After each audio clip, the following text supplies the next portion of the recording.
पवित्र श्रीमद् भागवत गीता, पवित्र चारों वेद, पवित्र कुरान शरीफ, पवित्र बाइबल, पवित्र गुरु ग्रंथ साहिब, पवित्र कबीर साहिब की वाणी में छुपे हुए गूढ़ रहस्य अर्थात तत्व को जानने के लिए कृपया अवश्य सुनिए जगत गुरु तत्वदर्शी संत रामपाल जी महाराज के मंगल प्रवचन। जोरों विनती करूं धरूं चरण पर शीसे। गुरु राम देवानंद जी महाराज ने दियो नाम बख्शीस। कोटि कोटि सजदा करूं कोटि कोटि प्रणाम। चरण कमल में राखियो मैं बंदी जाम गुलाम। कबीर गे तन विष की बेलड़ी गुरु अमृत की खाने। शीस दिए जो गुरु मिले तो भी सस्ता जाने। सात दीप नौ खंड में गुरु से बड़ा ना कोई। करता करे न कर सके गुरु कर सो। ग्रीव नमो नमो सतपुरुष को नमस्कार गुरु कीन।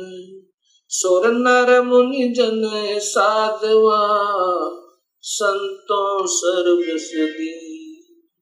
सतगुरु साहिब संत सब दंडवोतम प्रणामी। आगे पीछे मध्य हुए तिनको जा कुर्बानी। निराकार निर्वेशम काल जाल भयभंजनम। निर्लेपम निज निर्गुणम अकल अनुभव सुंदरम।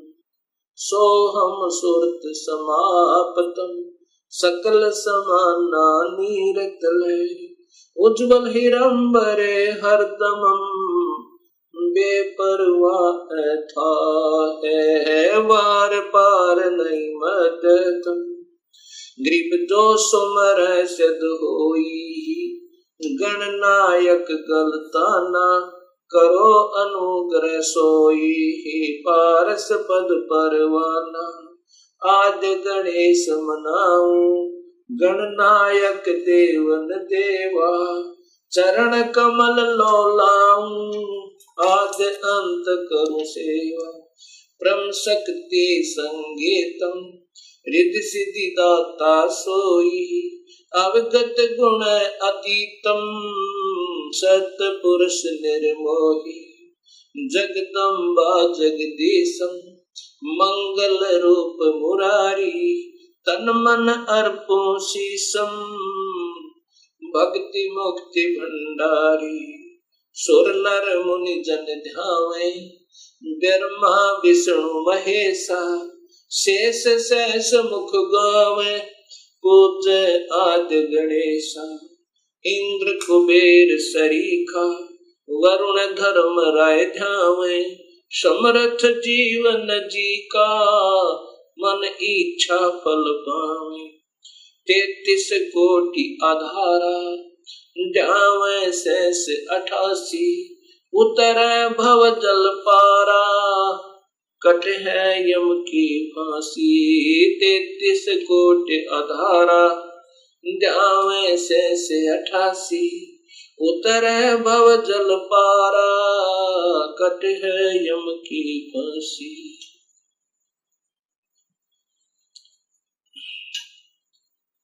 कबीर लूट सको तो लूटियो राम नाम की लोटी। पीछे फिर पछताओगे प्राण जहांगे छूटे।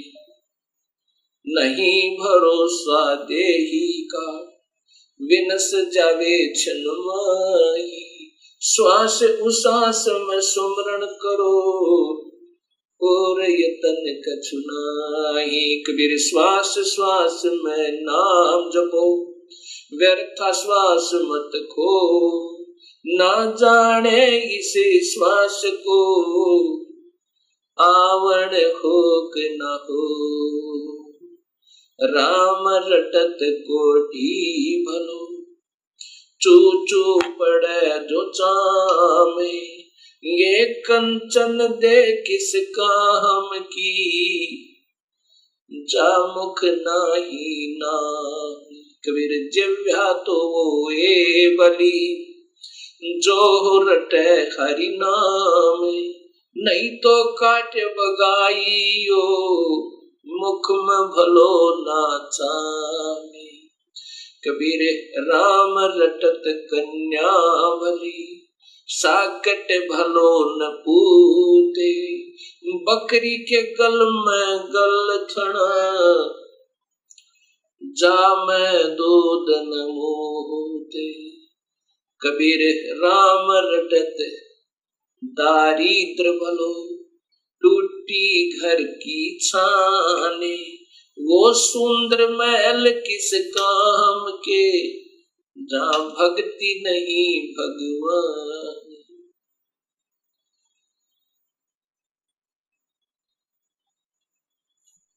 परमपिता परमात्मा पूर्ण ब्रह्म भगवान कबीर साहिब की असीम कृपा से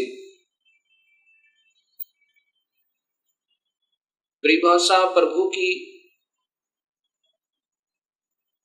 सर्वभक्त समाज के समक्ष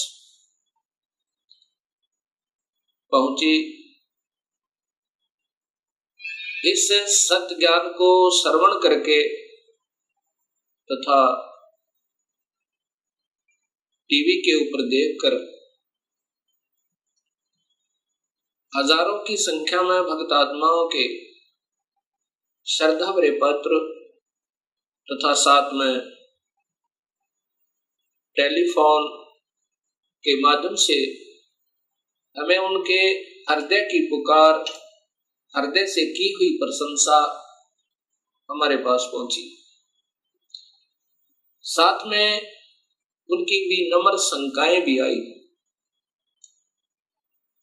विनम्र भाव से उन्होंने प्रार्थना की कि जो आपने शास्त्रों के आधार पर यह सत्य ज्ञान समाज को दिया है, इसके लिए हम बहुत आभारी हैं। ऐसा स्वच्छ, ऐसा सत्य ज्ञान ये अभी तक कहां छुपा रहा, इसका कारण क्या रहा? ये हमारा दुर्भाग्य रहा कि अभी तक हमें ये सत्य ज्ञान नहीं पता चला, जबकि सभी शास्त्रों में और ज्यों का तो प्रमाण मिला। अब ऐसे भक्त आत्माओं की अगर शंकाओं का समाधान नहीं हो पाया तो इस शंका रूपी कांटा फिर इस भक्ति रूपी मार्ग में बाधक बन जाता है। इसके लिए सर्वप्रथम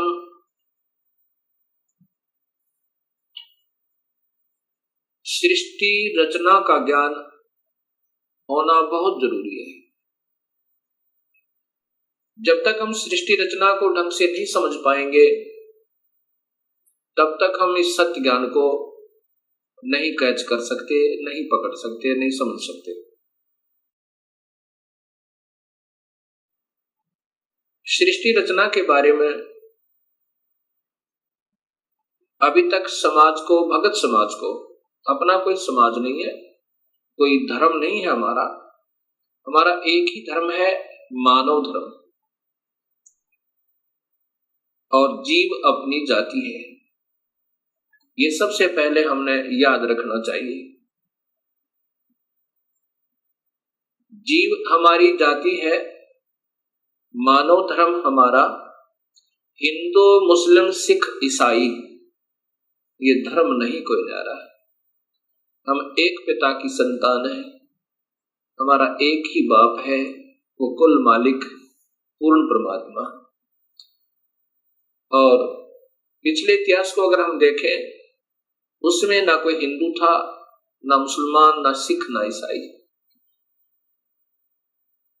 आज हम कोई हिंदू बना हुआ है, इस मानव शरीर के समाप्त होने पर भक्तिहीन प्राणी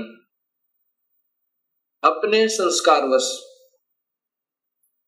कभी पशु बन जाएगा, कभी पक्षी बनेगा, कभी पानी के जलचर बन जाएंगे।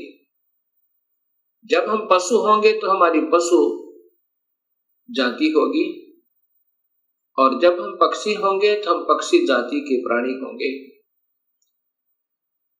और ये भी हो सकता है कि हमारा कोई पुण्य संस्कार बचा हुआ हो, पुनर्जन्म मानव का हो, तो हम, कोई हिंदू है वो मुसलमान के घर जन्म